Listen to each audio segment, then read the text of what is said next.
Bitcoin's next move is very important because it's going to tell us where is the overall crypto market heading to next.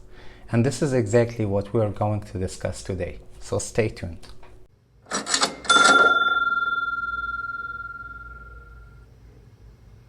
Hey everyone, welcome back to the channel. This is King, your host, and today's video is for educational purposes only. If it's your first time in the channel, please consider subscribing and smashing the like button. The more you do it, the more you'll help me provide content like this. For those that are new into trading and don't know where to start, please consider joining my Telegram group for exclusive trading setups. You can also follow me on Twitter and Instagram, and I'll leave the links for you below. So without further ado, let's get down to it.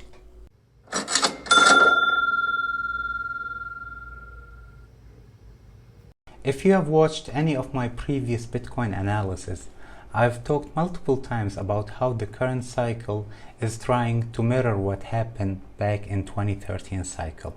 And that's exactly what has been going on. If you look at the current cycle of 2021, we have reached the peak on the month of April 2021. And back in 2013, we have done the exact same thing. So this was the peak around April 2013, which was followed by two bearish candles, two monthly red candles. And that's exactly what happened in the 2021 cycle. So the month of May was bearish and the month of June was bearish as well.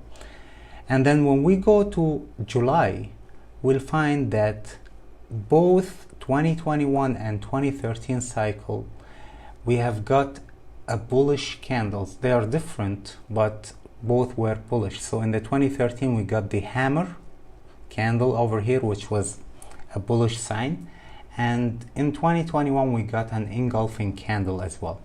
Both were followed by a second bullish month as well, which was the month of August. And now we're in the month of September, where we are making sideways consolidation, and that's the exact thing that happened back in the year 2013. Now in the year 2013, after September was finished, we had a strong run all the way till November. So in October we had a big green candle, and in November we had the biggest candle of that cycle, which ended the cycle here.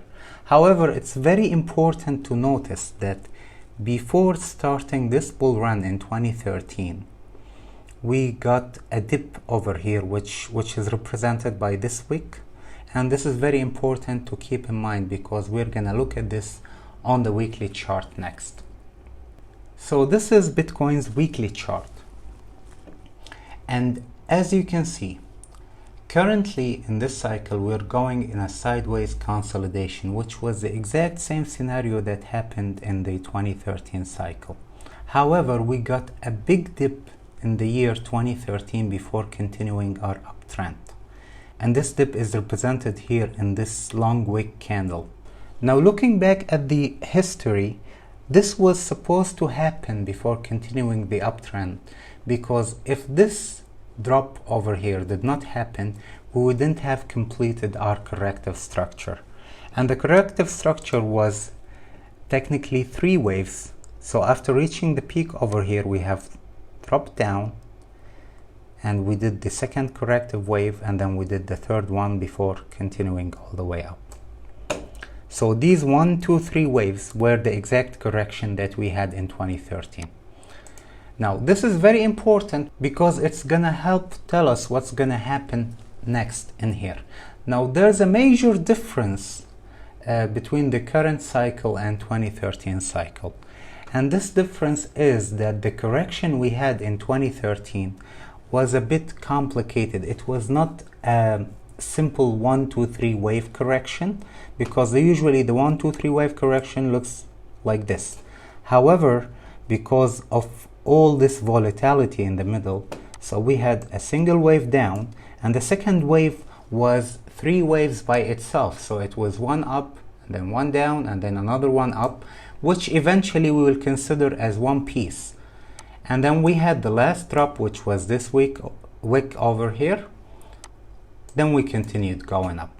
So eventually this complicated correction is still a 3-wave correction. However, the middle wave was divided into 3 waves. Now this is not the exact same case in this cycle, because we already had one wave down and the second wave is a simple single wave. So what's happening right now is that we are waiting for the third and the last wave of the correction to complete. And this wave is going to be down. So as soon as this last wave is completed, we're gonna resume our uptrend from here. So we have formed what we call a contracting flat, which consists of one wave, another smaller wave, and then another smaller wave before continuing our uptrend. So the important point to highlight over here, if 2021 cycle is going to exactly mirror 2013 cycle, after we finish a week or two of consolidation, we are likely to get a drop down and then continue up from there.